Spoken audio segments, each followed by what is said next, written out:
hello everyone, and welcome back to the part two of this wonderful episode with my dear friend Mr. Rutuparna Sharma. And today we're going to cover a few other things that we didn't cover last episode. So, Rutu, welcome back. Thank you so much. I'm equally excited as well to be here for the part two of the show. Lovely. So, Rutu, before we dive into any specifics, there's something very special that happened recently, and that was your marriage. And first of all, congratulations on a new step in your life. How does it feel to be hitched, or you could say married? Thank you so much. You had to bring that up, no? Right. So, what would I say? I think this is something that everyone goes through. I'm sure you will also go through very soon. Okay. Maybe I'll come for the part 3 then, just to ask you this particular question. But I would say, yes, life has been beautiful. You have a partner who's just like your best friend. You know, a couple of times I have got scolded from her where, you know, it was around 3 to 4 months after marriage, and I was like, hey, after marriage, no, you should not act like this and something. And she was like, we are married for 3 months now and all of these things. So it's been a great journey. So yes, you will also go through it very soon, waiting for part 3, where I'll come only ask you this particular question. Now, on a personal front, that sounds very cute and very nice. But how do you manage something like time, especially when you come from a family where you have some amount of responsibility towards the family? You have your own passion as a coach that you've been pursuing for the last few years, and right now you have marriage again. I don't want to call it just responsibility, but it definitely takes some time and resources of yours. Yeah. Definitely. One story that I was very inspired by is what I wish to share. But before that, let me actually explain what happened. Right. So, yes, when I started pursuing my passion, things were pretty good. Then once the marriage happened, then, there were a lot of things. I had to give time for my family. I also managed my family business. That is where even, I had to give a specific time there. Then there was also my passion. There is where I had to involve myself. Then also some personal time, which is also required. So all of these things is what I had to manage. Then, one beautiful story I heard, I think this was a story by Mahatria. And I found it on YouTube. Beautiful, beautiful story.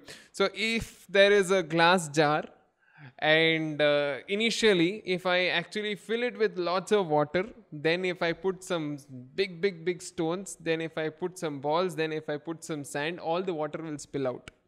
But if I put in big stones, then if I put small stones, then if I put in some sand, then if I put in water, everything will settle there. Right? So similarly is the value of time that we have. So what I started doing was I started categorizing time, where my time is required, where my time is not required, what are the works that I can do, what are the works that I can delegate. So this is one of the things that I learned for myself, and definitely yes, I'm sure you will agree with this particular fact that life is a continuous learning process. And one thing is, I'm just amazed by how life works. Every time you're facing a particular challenge or a problem, that is when the particular solution also appears. It can be through a video, or it can be through a very close friend. It can be by a friend whom you have never spoken, but you receive a message from them. Super. Just when I'm talking about this, I'm very curious. I'm slightly moving out of the topic. But did you ever have an instance where you were facing a particular challenge, then you met a particular person, and just a few words made some sort of difference to you? Did that happen to you? Has happened to me all the time, like literally all the time. I think that has been my way of winning, I guess. But I just really strongly believe in what I think of. And one instance I can tell you is when I was in college. So when I was very bad at marks, the story that I've told you. When I was really bad at marks, my parents wanted me to step up, right? But I did not know how. The only way I could do that was use my phone, go on YouTube and watch some videos. Now, the only sport I liked was basketball, and hence every video that I watched was something related to motivation and coming back, from a bad place mentally, or maybe from a physical injury, and then that person would go on to win a championship. I put myself into that person's shoes and try feeling that, hey, one day maybe I'll become the world champion of public speaking, or maybe I'll run my own company and do the things that I really want to, right? So I think that is one instance that I have. following up, I really like the point that you told me about time. I think you gave such a beautiful story of Mahatria and this. And the irony is, you also teach courses based on time management. Right? Now, last episode, we left off at the point where you were writing a book. You finished writing a book and then you wanted to become a coach. Now, you've spoken about time management. We're speaking about coaching. Now, tell me, how did this whole thing happen in the last few years? I think this is again a process of evolution. We all start, and over a period of time, it is a process of evolving. I'm sure, the way you started and the way you are today, there is a lot of difference. I 100%. think one of the key learnings that I've had in this journey of entrepreneurship is that we got to evolve every time. So yes, when I started off, when I actually published my book, God's Grace Again, Dr. B.T. Venkatesh, along with another teacher, Mr. Swaroop, both of them just came to me and they were like, hey, why don't you come to Jain? The stories that you've written here are very inspiring. So why don't you actually come here and start teaching the same thing?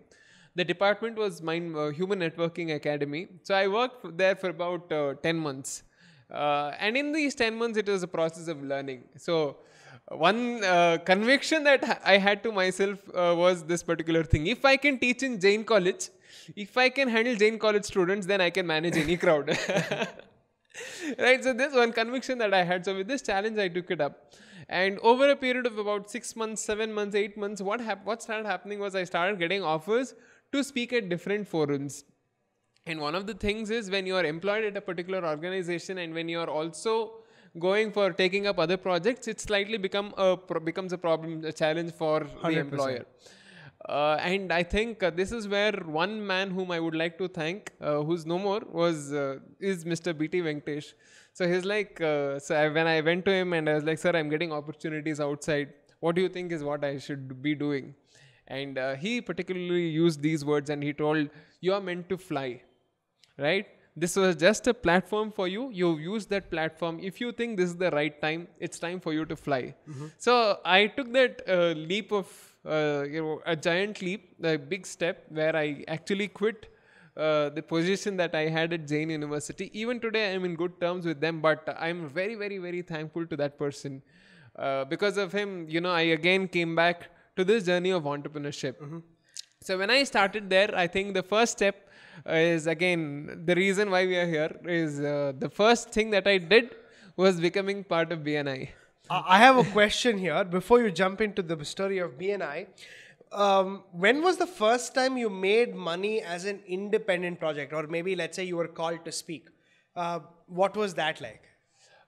Making money was a very, very difficult thing. I will tell you why. Because I had a startup when I was doing my master's, and I called it as the IGYA project.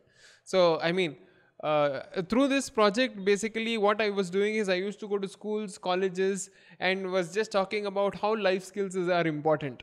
So every time when I used to go, they were like, if you're doing for free, you can do it for free. So, I was with this hope, okay, let me do it for free. Once, if they like it, they'll start paying me. So when I started doing it for free, people started expecting even more for free, even more for free, even more for free, which was a very, very bad hit. But somehow we have this, no, if I am passionate, I know one day money will come. Right? So when all of these things were happening, I was also managing my family business. At this particular point of time, I realized, okay, there is something that I'll have to do. I think that is the right time where even Jain College came up with this opportunity. So my very first earnings was through Jain University itself. When I started getting salary from Jain University, then I started getting confidence, saying I can charge. Till then, I did not have the confidence at all. When it comes to the other businesses, yes, there was a specific services and all of these things. But when I was 24, when I was going to different colleges, at that time I was a full-shaved man and all of these things. They're like, you are so young, you think people... Chocolate boy. Yeah. Rutu was always the chocolate boy on stage. I remember sharing the stage with you a few times, and I was listening to what you were saying. I knew what you were saying made a lot of sense. But there were some of these girls who were like, I don't know. They were like, hey, Rutu, and I was like, that's some That's a lot of attention, right? But I'm pretty sure, if your wife happened to step into one of those shows, she like, I mean, she'd be taken back. But man, it's some good times that we've had together. So, Rutu, tell me about BNI, man. I interrupted you there, so tell me about Yes, BNI. yes. No, just to interrupt you here, I thought from this, my wife has seen the first episode completely. The second episode also, I thought I'll make her see, but this part is what I'll have to skip, right? So yeah. So yes, I think the first step towards entrepreneurship. Once I gained that BNI. maturity, was again stepping into BNI, and I think this was where I started learning things in a better way. So practically speaking, I would like to call this as my MBA, right? A practical MBA where I started learning, I started building a network, and through the referrals I got, I was charging pretty good amount. I started getting good amount of money. Then I started organizing programs.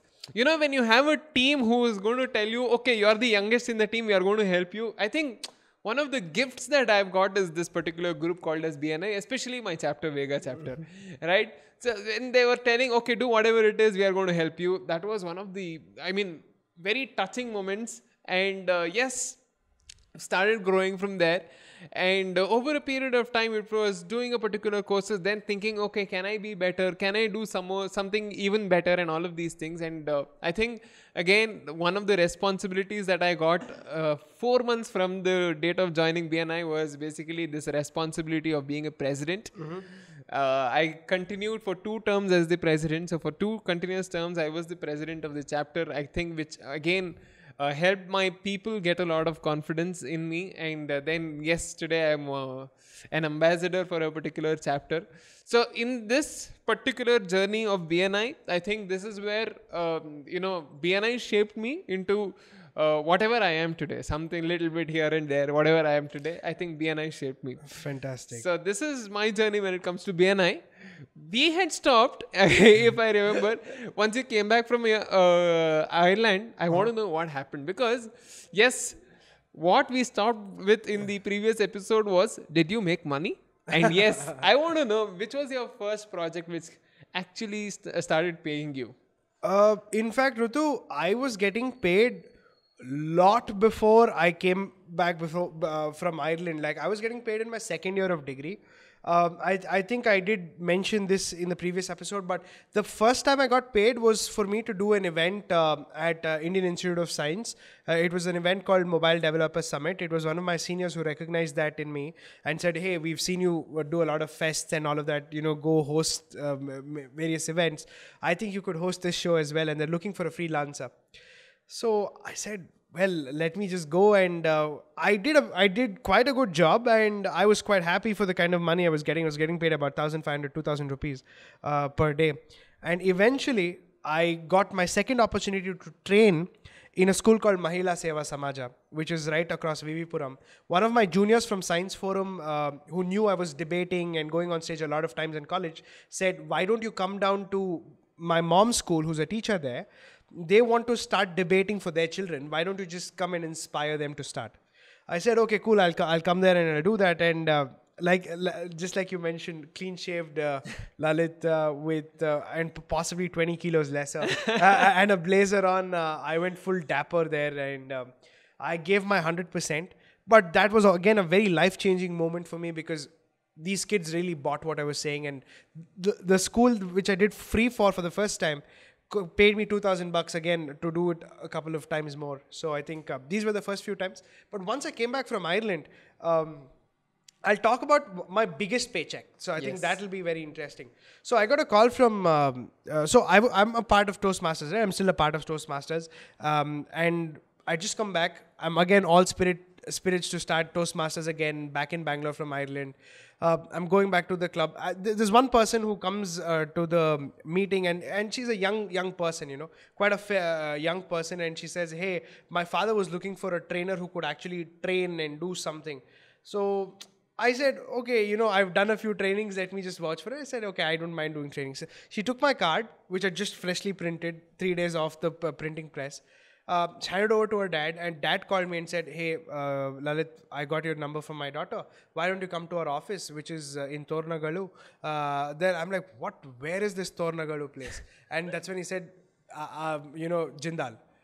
And I did not know how big Jindal was until that day. I was that naive as a kid. Wow. And when I got a call from Jindal, man, I was stoked. And I was stoked only after my mom and dad told me like Jindal is a big, big place. And when I landed there, it was a 33,000 square feet city area. I had to go there, train about 30 of their top managers. Wow. And they were about 8 years older to me. And when I was pitching, it was close to about a 2 lakh deal that I made. So I remember, going there and just knowing that shit, if this can happen, a lot of things can happen. Beautiful, beautiful. Talking which, I also want to ask you about one particular thing. I'm sure as trainers, you would have faced this particular situation where an attendee, who's attending your program will just walk up to you and will tell, I think this is what changed about me. And I'm sure at that particular moment you'll feel, wow, this is what worth it. True. Any such moment you want to share? Honestly, I don't want to sound boasting, but I'm pretty sure when you do a job from your heart, you'll get those moments a lot of times eventually. But I want to talk about the first moment that I had it. The first time I had it when I was in 12th grade. Not when I wanted to be a trainer, but when I was the Science Forum head. I was pitching Science Forum to my younger juniors. I was just pitching a story of me being, laughed at and all of these things and how that made me a confident person. And I said, if you come join Science Forum, you will also become confident like me, because even if people laugh at you, you will keep getting opportunities, you'll become much better and you'll be as confident as I am right now talking. There was one chap who raised his hand and he said, if I join Science Forum, will I really be like you? And if I'm going to be like you, then I'm going to join it. Right? And in second PUC, I told the story is that I got 56%. I never had self-worth when I was 18 years old or 17 years old. But I saw self-worth in myself because of somebody else seeing that worth in me. Right? So I think that was the life-changing experience that I've had, and I'll never forget that chap. I don't know his name, but never forget his face. Awesome. Lovely. I think those are the moments that we all cherish. Oh, absolutely, man. Right? Just sharing, when you were talking about this, I also remember one of, my stories, which actually inspired me so much. There was, I think this is a message again. Whenever we are following our passion, everything else just goes away. So there was this time when I was teaching in Jain, I had this 102 degrees fever at that day. And that is the first class that I had accepted for the PU students. Mm-hmm. And when I had accepted this class, I was filled with lots of enthusiasm. Next day morning, I get up, I am down with fever. So no, at any cost, I want to do this program.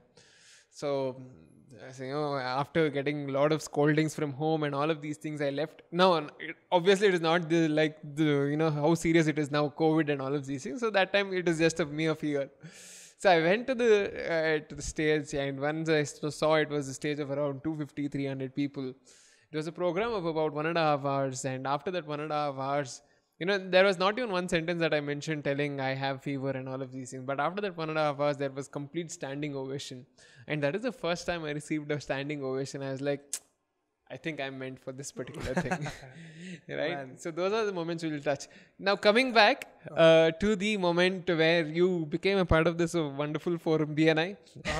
Yes. Yeah, man, all thanks to you, my friend. You are my sponsor. I definitely knew BNI before I met you as well, but I had visited a few couple of chapters before that, but for various reasons I could not get in due to category clash and all of that. But real thanks to you. I remember the conversation going on. There was one word that really struck me, saying this is the BNI chapter after me. You said my chapter is number 1, and I said, well, I want to be number 1 too. So I think like attracts like, and I think we met, and because of you, I'm there in BNI. So you're my sponsor. Thank you so much for that. On the second hand, I also feel very, very privileged to be a part of this amazing group where I get to learn, grow, make mistakes, relearn, fall, and still have a great glass to have a drink with. It's just that it's the relationships you take away back home. That's the most important thing. So I think that's BNI for me. and it's been a fantastic ride. I've been in BNI for about 15 months now, and I couldn't ask for more. I think instead of you thanking me, I should thank you, because I'm sure no, you are one of the stars of BNI today, and I want to go around and tell proudly, yes, I was the one who's a sponsor and all of these things, right? Yes, coming to the present moment, right? At the present moment, I want to know, Lalit, what is it that you and your company are doing, and what is that you aspire to do? I am working in terms of career. I'm working in terms of communication skills and leadership skills. So the term that I call myself is a millennial career coach. Right. So I want to help people be their utmost authentic self and help them move from average to unstoppable. That's my aim. And these three areas are the ones that I want to teach, groom, and let's say you can also mentor these people. That's what I want to do. And moving forward, I'm on the same lines. I'm also looking to write a book. In fact, I've already started. It's just been a few weeks now, but looking forward to finish it in the next few months, and by the end of this year getting that out. So yeah, man, I think I'm extremely happy where I am. I'm glad that I'm doing this job, and it makes me happy, and it gives me really good sleep, when I go back home after hard days of work. So yeah, I think this is my journey, my friend. What about you? What's your course about? I want to say company because I think everybody knows Rutu, but I want to ask, what's your course about? What are you trying to do, and what are you trying to change? I think before that, I want to give you tons of appreciation for all the efforts that you're putting in. I think when I was also somewhere about 1920, I really wished I had a coach like you. So what you're doing is completely amazing, and I wish you all the very best for that journey. Right? So I'll come back to you. I know this is not the end of this show, but I just felt very, very inspired listening to that, so I had to interrupt. Thanks, my friend. So coming to where I am, like I told, after around 2 months of marriage, there was a lot of hectic times that I faced. Right? For example, I had to manage the family business, my passion, my health. Everything is that I had to take care of. But over a period of time, something called as procrastination came. For example, one of the things that I religiously used to practice was this particular thing called as meditation. Right? I used to meditate. And over a period of time, there was no time for meditation at all. And when all of these things happened, I started feeling very bad about myself, right? So the first 2 months was a very, very, very tough time that I faced. So I started, just doing some research as to what is it that small and mid-sized business owners, because I've been seeing a couple of business owners who have entered into their family businesses and all of these things. They start their day right from, morning, you say somewhere about 8, 9, and they go up to evening 8, 9. What is it that they do for their basic essentials? For example, some of the relationships, or it can be simplest of things, like learning on an everyday basis. When you are in your zone, there is no learning. Learning only happens outside the zone. Yes, in the zone also there is, but outside the zone also there are learnings. So when I did some research, one thing that I noticed was small and mid-sized business owners have this basic problem of not having enough time. Now, is that a problem for me? Not at all. If you're not having enough time, if you're investing that time in your business, and if you're getting accurate or appropriate results for it, okay, I am a happy person. But you're investing all your time and not getting enough results, that is not the right thing. And I'm a believer of one particular statement. The more you will grow personally, the more you will grow professionally as well, and vice versa. My friend, 100%, right? yeah. So this is what I thought as one of the objectives of myself, and I designed a course. When I designed this particular course, I named it Lifestyle Excellence Program. Right? And in this Lifestyle Excellence Program, what I started doing was, for the first 1.5 months, I started practicing it for myself. And then, now I'm in a stage where I'm ready to take it out to the world. Awesome. I've been doing this program for a couple of them for free, and I've been getting good reviews. But yes, I think from May 1st week or May 2nd week of 2021 is where this program is going to go out to the world, and let's see how the world takes. Awesome, my when friend. Yes, I also continuing, when you ask me where is my future, I think I want to touch at least 1 lakh small and mid-sized business owners who actually complain telling there is no time. And I want to tell, enjoy and make the best use of this particular life. One beautiful thing called life that we have, because in our prime age, I don't want all of us to spend this time in something. Okay, you love doing, okay, but there are also other experiences that we got to experience one particular life. So I want to help 1 lakh people live a life of freedom, joy, and experience a beautiful lifestyle. Fantastic, man. I think that's a goal I'm very sure that you'd reach, because good people with good thoughts and good intentions can always make the world a little more good.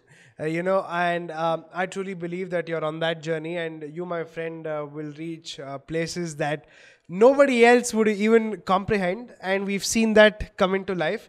And yeah, I think I've had a fantastic podcast. It's been great. How did you feel? I felt absolutely amazing, and it's a very, very, very touching moment, where basically I think one thing, if it stole my heart, was that particular thing that you told. For the age group of those 18 to 24, you want to be a guide. I think that is what is the world that requires today. I think the entire experience of this podcast has been amazing. Yeah. And yes, I can't wait for the next segment in this show. This segment is a mutual rapid fire segment, and I'm pretty sure for everybody who's heard us over the last few minutes and the previous episode would want to see how we think and what we think. Not only based on our story, but also to the outside world. So without further ado, let's begin this rapid fire. And I'm going to ask you your first question. So Rutu, what motivates you to get out of bed in the morning? You got to answer this in 5 seconds. Yes. So what motivates me is life itself. I'm a huge believer of life, a huge wanderer of life, and life itself motivates me to get up on an everyday morning and experience it to the fullest. And yes, coming to the next question that I want to ask you. Suppose you have $1 million and in your particular pocket as of now. What is the first thing that you will be doing? Oh my God. The first thing that I'd be doing is I'd buy a time machine so that I'll have more than 5 seconds. But if I have to do more than that, the first thing I'd do is I'd invest. I'd go for a holiday. I'd definitely give back some money to the poor, and I don't know, rest of it I'll just take some more time. I don't know. I thought you were going to give me also something. No, definitely. I think we were going on the holiday together. So yeah. Better. So my next question to you is, if not for what you're doing right now, what else would you be doing? Which other profession? Okay, if I was not in coaching business, definitely I would stick to my family business itself. I would be a cook. Today also I am a cook. I'm sure you are also a cook. I love cooking. Right? So yes, I would stick on to my family business and would be very happy with that. Awesome. Now, with the same question that you asked me, I'm not going to ask you what else would you be. I'm pretty sure the answer might be the same. But I want to ask you, what is your favorite dish, yeah? That you love preparing? Now, this is an answer that you might not be very okay with, but it's an animal. But yeah, so I love cooking chicken. But if not for chicken, the first thing that I started cooking, and I still think a lot of restaurants cannot beat me, is at my white sauce pasta. I can assure you that I'm damn bloody good at it. Yeah. After this, you're definitely going to make me that. Okay? Hell yeah, my friend, for sure. Awesome. Yes. So I'm going to ask you the next question. Okay. Right. So this question is basically, I've authored a book and you told you're also authoring a book. What would that, I don't know if you want to disclose it, but what would that book be called as? I'm not going to give you the title, but I'll give you an alternative to the title. I think I'll write a book for the parents saying how not to put your child up for adoption before 18. Oh my God. So I think that'll be a book that I'll cover. My question to you is, name 3 leaders that you would love to have dinner with. Firstly would be Ratan Tata. One person whom I love, whom I admire. Second person whom I did not mention in the podcast, who was definitely a reason for me to change, is Mahatria. Right? So a few stories here and there has definitely changed me. That is number 2. And number 3 would be my grandmother itself, who was one person who was responsible for a lot of food joints that is there in Bangalore today. Super. Right? Okay. So next question I want to ask you. What is that one particular quote that motivates you always? Oh my God. There is actually one quote, but it's way too big. It's by Ralph Waldo Emerson. So he talks about the definition of success. He says success is not about having money. I'm completely altering the definition. So it's my quote, but I'm Credits to Ralph Waldo Emerson. He says, success is about not just money or finding something you want to accomplish. Maybe success is about planting something. Maybe success is giving birth to good children or leaving the world a better place, maybe with a few flowers to leave behind. So it's just that. Do your thing and just be happy with it. That's success for me. So yeah. Awesome. Lovely. Okay, my question to you, my friend, is in fact, what would you love to do on a rainy day? I would love to go out and enjoy and dance also. Oh, lovely. I am a person who loves dancing in rain. Okay. Okay, next question to you. This is something that all of you must check out for, okay? Okay.